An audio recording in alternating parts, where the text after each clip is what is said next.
চলে এসেছি। কি হয়েছে, নতুন করে ভিডিও দেওয়ার পর হয়েছে কি যে দেখতেছি যে ঝপাঝপ করিয়ে মানে একদম কি বলে ভিউজ বেড়ে গেছে। তা ভাবতেছিলাম যে 300 রান যখন করিয়ে ফেলেছে তখন আর 500 হয়ে যাক, এই বলে 2 দিন একটু করেছিলাম। আর তাছাড়া মানে অন্যান্য কারণ ছিল, সেই সব বলি আর অকারণ ভিডিওতে দীর্ঘায়িত করব না। এর থেকে বরঞ্চ একটা জিনিস শুনেছি ওইটা নিয়ে দু চার কথা বলে দিই। সেদিনকে দেখতেছি যে এক গণ্যমান্য নাট্য ব্যক্তিত্ব, তিনি বলতেছেন যে সবই তো দেখা হয়ে গেছে।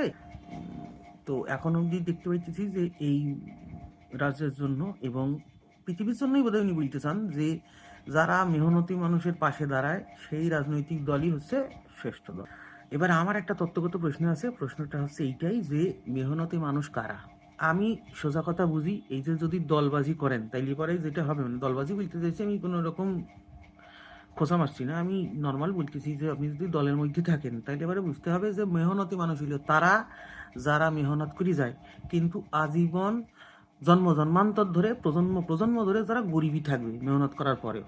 এইদিকে যদি আম্বানি মেহনত করে যদি বড়লোক হয়ে যায় সে কিন্তু আপনার দল থেকে নাম কাটা যাবে। ঠিক বলছি কিনা ঠিক করে বলবেন।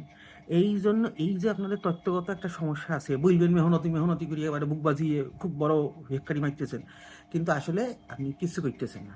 ওইসব হচ্ছে গিয়ে একটা ঢংপানা দেখানো ফেখানো ব্যাপার আছে। যাই বলেন তাই বলেন, যতই আপনি গণ্যমান্য নাট্য ব্যক্তিত্ব হয়ে যান, নাটক করি কোনো লাভ হবে না। সিনেমা চলতেছে, দেখা যাইতেছে।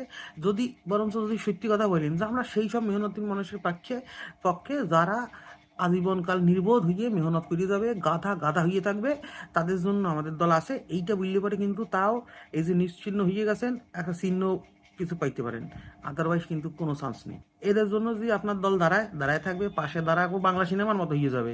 পাশে সবাই দাঁড়াইতেছে কিন্তু দাঁড়ায় লাভ হইতেছে না, সিনেমা কমায় চলে গেছে। বুঝতে পেরেছেন? ঠিক আছে।